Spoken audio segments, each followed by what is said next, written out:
सरजू की उत्पत्ति के बारे में आप क्या जानते हैं और उसके बारे में कुछ बताइए। माँ सरजू जी के बारे में उत्पत्ति बता रहा हूँ जो हमें ज्ञान है। जी। ये भगवान विष्णु के नेत्र से निकली हुई हैं।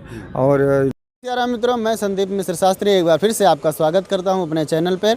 और आज हम लोग आ गए हैं श्री अयोध्या धाम में, और इस अयोध्या धाम में हम लोगों ने एक सीरीज़ बनाई है जिसका नाम है अवध दर्शन। और इस अवध दर्शन के पहले एपिसोड में हम लोग आपको ले चलेंगे श्री माँ सरजू के पावन तट पर, और वहाँ जानेंगे उनकी उत्पत्ति के बारे में और वहाँ की व्यवस्थाओं के बारे में, माँ सरजू का महात्म्य जानेंगे। तो आइए चलते हैं।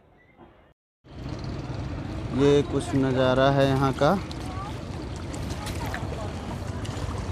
और आपको भी व्यू दिखाऊंगा मैं नौका विहार का, तो बने रहिए तब तक।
तो मित्रों, आप लोग देख रहे हैं हम इस समय नौका विहार पे हैं वर्तमान में, और हमारे साथ हैं, क्या नाम है आपका? राधेश्याम माझी।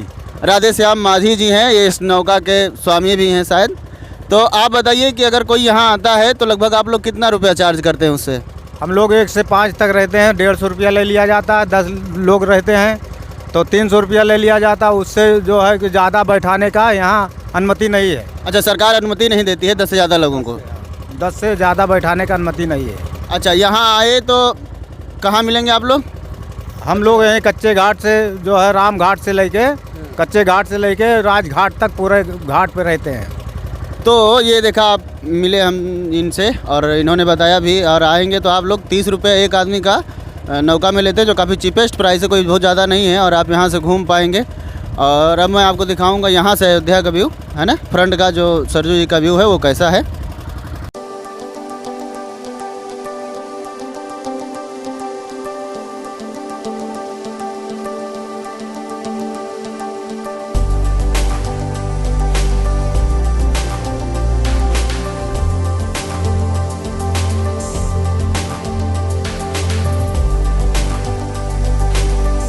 दर्शन के क्रम में हमसे मिले हैं ये यहाँ के तीर्थ पुरोहित हैं। आपका नाम क्या है बताइए? माता प्रसाद पांडे हमारा नाम है घाट का। हाँ। तो श्री माता प्रसाद पांडे जी हमको मिले हुए हैं यहाँ पर, और ये यहाँ के तीर्थ पुरोहित हैं। आइए इनसे हम जानेंगे। तो सबसे पहले पांडे जी, आप ये बताइए कि माँ सरजू की उत्पत्ति के बारे में आप क्या जानते हैं और उसके बारे में कुछ बताइए।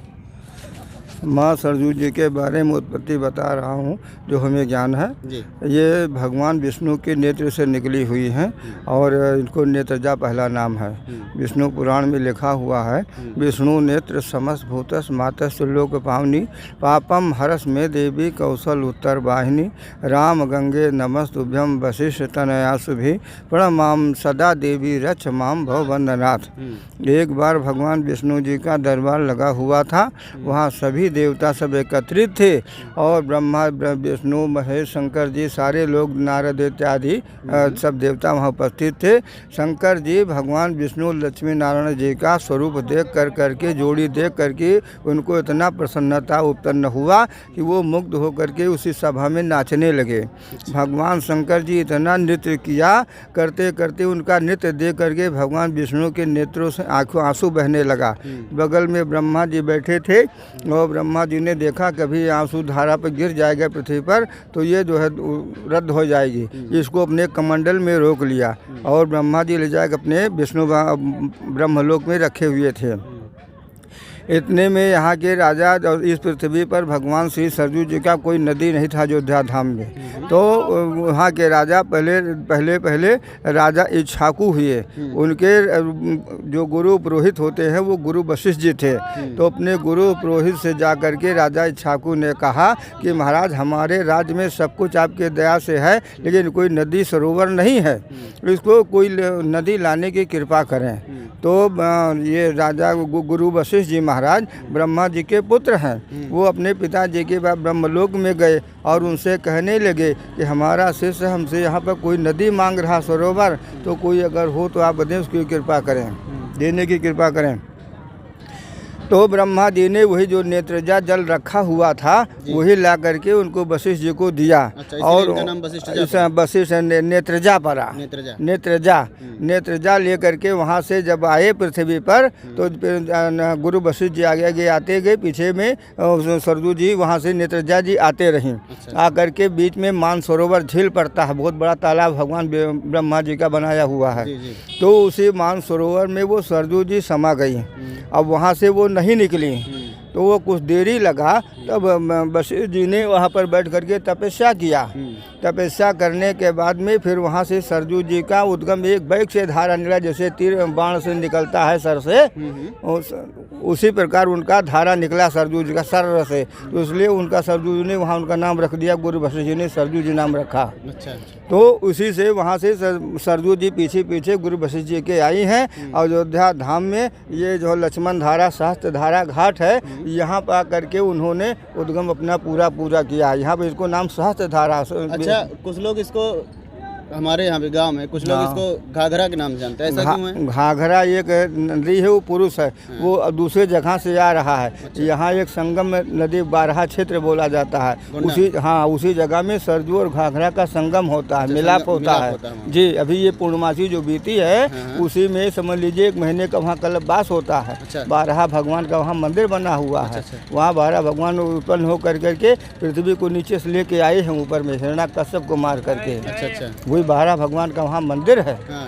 और वहीं पर संगम का मेला लगता है बारहा क्षेत्र का।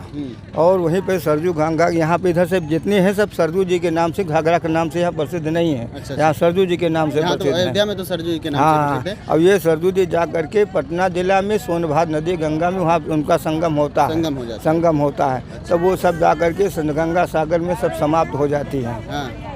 तो यहाँ के स्नान के बारे में, स्नान के बारे में ऐसा लिखा हुआ है, जो मध्य सो बिनहि प्रयासा मम समीप नर पावहि बासा। भगवान राम जी ने सब बानरों को जब वहाँ से लेकर के पुष्पक विमान पे आ रहे हैं, उनको बता रहे हैं ये देखो हमारी अयोध्यापुरी है, हमारी अयोध्यापुरी को उत्तर दिशा में सरजू जी बहती हैं। जन्म भूम मम पुरी सुहावन और उत्तर दिश बह सरजू पावन। और जो मध्य सो बिनहि प्रयासा मम समीप नर पावहि बासा। इसमें जो कोई प्राणी स्नान मात्र करेगा, पूजा जब तक कुछ वो कर पावे या न कर पावे, उसका वास हमारे पास होगा। तो महाराज जी, जैसे कोई अगर यहाँ आना चाहता है, आपके पास पहुँचना चाहता है, तो वो आप निशानी अपनी बताइए और यहाँ वो कैसे आएगा?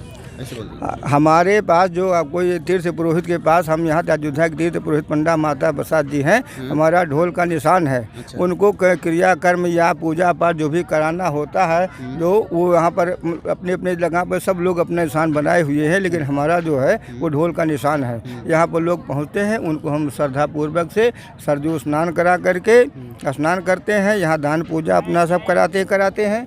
यही यहाँ का विधि विधान है। तो मित्रों, आपने देखा श्री माता प्रसाद पांडे जी थे, इन्होंने बड़े विस्तार पूर्वक बहुत ही अच्छी तरीके से इन्होंने बताया। और इनका एक पुस्तक भी है, पुस्तक का नाम क्या है? पुस्तक सरजू उत्पत्ति पुस्तक बनाए हुए हैं। सरजू उत्पत्ति इनकी पुस्तक भी है, आप लोग चाहे तो यहाँ आकर के भी खरीद सकते हैं। और आपके जो आसपास जो पुस्तक स्टॉल है वहाँ भी प्रयास करिए तो मिल जाएगा। नहीं मिलेगा, यही मिलेगा जी। तो यही मिल जाएगा। आप यहाँ आइए, तो जब भी यहाँ आप आएंगे तो ढोल का निशान, एक ढोल आपको टंगा हुआ रखेगा। आप भैया पीछे उधर ढोल दिखा दीजिए, ऐसे वो पीला झंडा लगा। हाँ, ये देख सकते हैं आप। तो ढोल का निशान है, यहाँ आप आइए और इनसे संपर्क करिए। तो ये सारी थी माँ सरजू जी की कथाएं, जो आज के पहले एपिसोड में आप लोगों ने देखा। तो आइए, अब आगे आपको किसी और वीडियो में मिलेंगे। अगर वीडियो आपको अच्छी लगी हो तो इसको लाइक करिए, चैनल को सब्सक्राइब करिए। सादर जय सिया राम।